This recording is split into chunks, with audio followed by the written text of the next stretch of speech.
Esta reflexão será focada num grupo bem seleto de pessoas, aqueles que são ou gostariam ser um dia pais de família.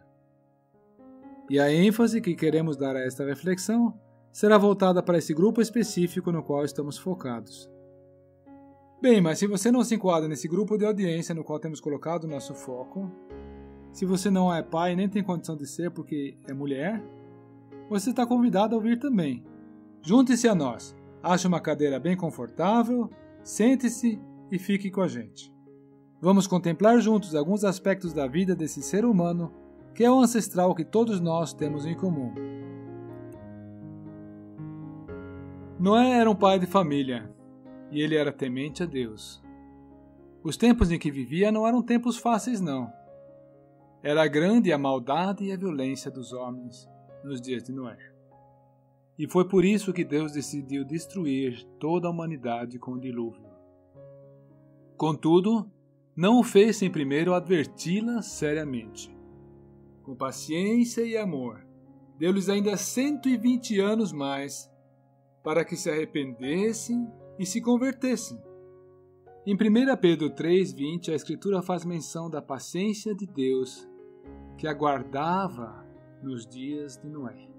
Porém, apesar de Deus ter esperado tanto tempo, infelizmente nada mudou. Esse pai de família, esse Noé, ele evidenciou uma conduta totalmente diferente do que os seus contemporâneos.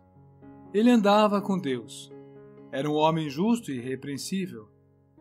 E andava com Deus como Enoque fizera antes dele. Lembra? E achou graça diante do Senhor?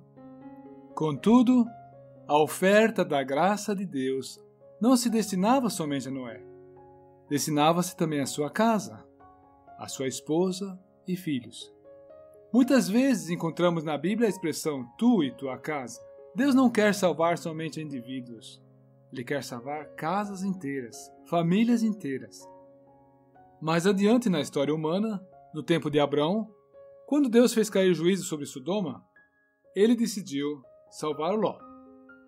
Em Gênesis 19, versículo 12, nós lemos que os anjos que vieram para destruir Sodoma perguntaram a Ló: tens aqui alguém mais dos teus? Até mencionaram, em primeiro lugar, os seus genros. E Ló foi lá falar com eles para levá-los consigo. Só que, infelizmente, eles recusaram a ir. Não se deixaram salvar e morreram. Pois bem, Deus forneceu a Noé todos os detalhes para construir uma arca. A intenção de Deus era salvar a Noé e salvar também a família de Noé.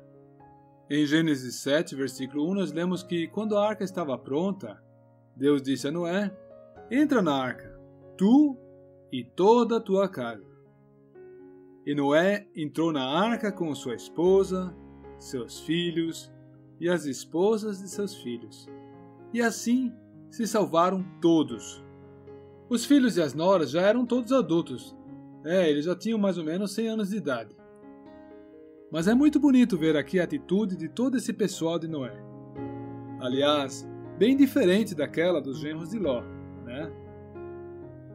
Isso nos faz lembrar um outro episódio bíblico, lá de Atos 16, na cidade de Filipos, numa ocasião em que um carcereiro estava completamente angustiado e clamou: o que eu devo fazer para que seja salvo? E a resposta que lhe foi dada está em Atos 16, versículos 30 e 31. Crê no Senhor Jesus, e serás salvo, tu e tua casa. No caso de Noé e da família de Noé, a arca era o único meio que podia salvá-los. Aqui, no caso do carcereiro e da família dele, o único meio para a salvação era a fé em Jesus Cristo. E acerca desse nome, Jesus Cristo, a Sagrada Escritura afirma claramente em Atos 4, versículo 12, que não há salvação em nenhum outro, porque aqui abaixo do céu não existe nenhum outro nome dado entre os homens pelo qual importa que sejamos salvos. E que graça quando famílias inteiras, pai, mãe, filhos, podem gozar a salvação de Deus pela fé em Jesus Cristo. Os filhos de Noé não foram salvos pela fé do pai, mas sim pelo fato de que, em obediência à palavra de Deus, eles mesmos entraram na arca. Porém, é um grande privilégio ter pais crentes e conhecer o Evangelho desde a juventude. Mas que ninguém pense que se pode ser salvo em virtude do exemplo e do ensino dos pais crentes. A salvação não se herda. Deus não tem netos, ele só tem filhos. A salvação somente pode ser obtida por meio da fé viva e pessoal em Cristo Jesus. Em 2 Pedro, capítulo 2, versículo 5, Noé é descrito como um pregador da justiça. Enfim, para se enquadrar na descrição de um pregador, é necessário que o indivíduo tenha a reputação de uma vida agradável a Deus e que, de fato, testifique alguma coisa, apregoe alguma coisa. E assim, para que um pai de família tenha ascendência sobre todos em sua casa, é necessário que ele leve esses fatores em conta. Cada pai há que almejar e buscar, pessoalmente, as coisas do Senhor, procurar praticá-las de per si e repassá-las com entusiasmo ao nosso pessoal. Ao menos em condições normais, cada família tem um pai. E esse pai é o responsável pelo encaminhamento e pela orientação das coisas no âmbito de sua família. Uma vez que terminou o dilúvio, Deus fez uma aliança com Noé e seus descendentes. E o sinal dessa sua aliança foi um arco nas nuvens, o arco-íris. Gênesis 9, de 12 a 17. E agora, quando aparecerem nuvens negras no céu, o homem pode olhar para esse arco e encontrar consolo. Todos conhecemos na vida essas nuvens ameaçadoras que tanto nos assustam. Enfermidades, dores, problemas de toda a classe. Mas em meio a todas elas, podemos contemplar o arco que nos fala da viva esperança. Cristo, o fundamento de todas as promessas de Deus. E não somos nós apenas que vemos esse arco, Deus da sua perspectiva também o vê. E Ele, que toda vez que aparece um arco, também o vê, nos assegura que não esquece das suas promessas. Vamos agora falar do altar de Noé. Em Gênesis 8, versículo 20, nós temos a primeira menção de um altar. Levantou Noé um altar ao Senhor, e tomando de animais limpos e de aves limpas, ofereceu holocaustos sobre o altar. A oferta, como todas as outras ofertas que temos em Gênesis, foi um holocausto. Os outros tipos de ofertas são só mencionados no livro de Levítico e mostram de uma maneira figurada os ricos e variados aspectos do sacrifício de Jesus Cristo. E dentre os livros do Novo Testamento, é especialmente a Epístola aos Hebreus que trata disto. Pois bem, mas quando Deus aspirou o cheiro suave que subiu do altar, disse consigo mesmo: Não tornarei a amaldiçoar a terra. Por que será? Será que Noé e seu pessoal se tornaram melhores pessoas no tempo em que passaram na arca? Não. Mas foi em virtude do sacrifício que Noé ofereceu, e que Deus aceitou com apreço, que Deus determinou que a partir de então vigorasse a graça. Aliás, como todos os sacrifícios, também esse conduz o nosso pensamento ao sacrifício que Jesus Cristo ofereceu no Gólgota. Ali, no Gólgota, Jesus Cristo se entregou a si mesmo como oferta imaculada a Deus. E Deus ficou plenamente satisfeito com essa oferta.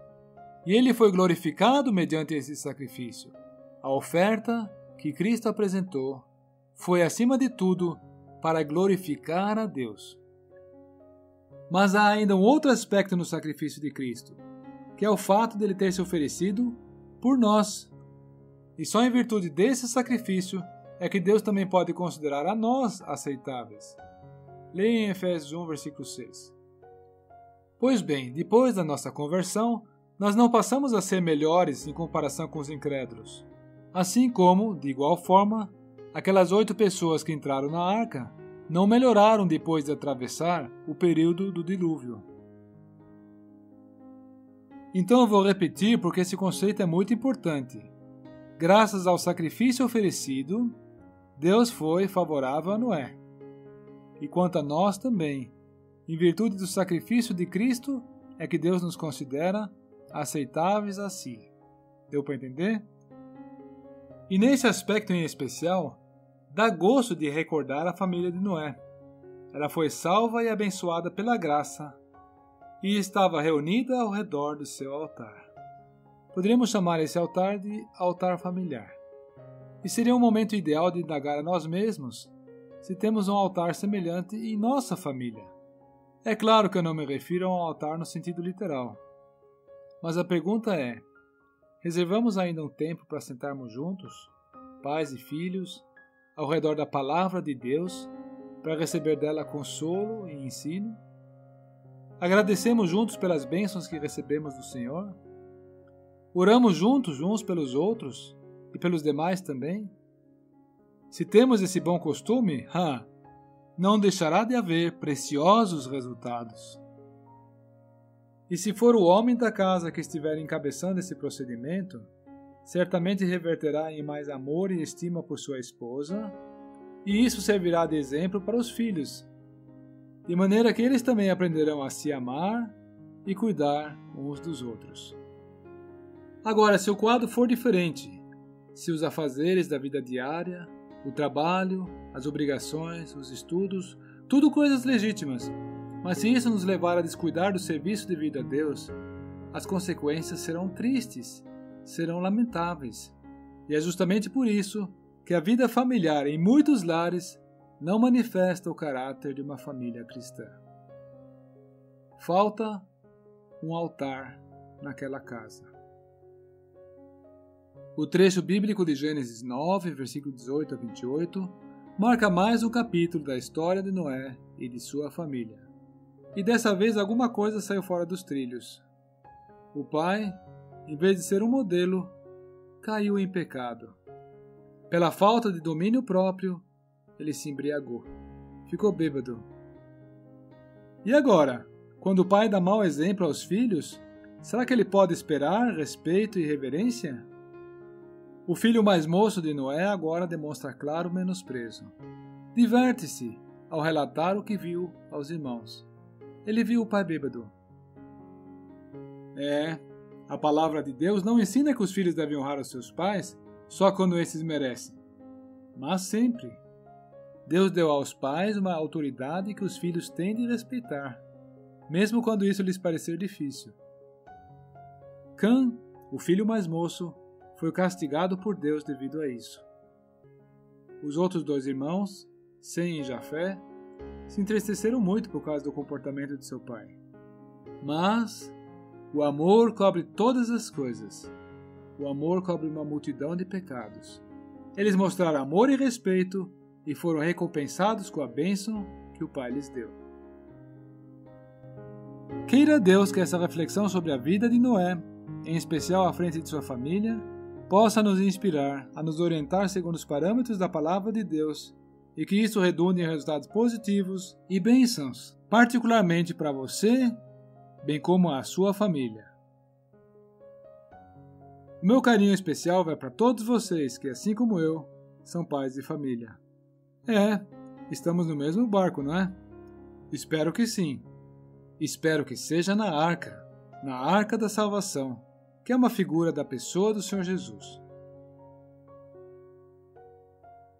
1 Pedro 4, 20 e 21.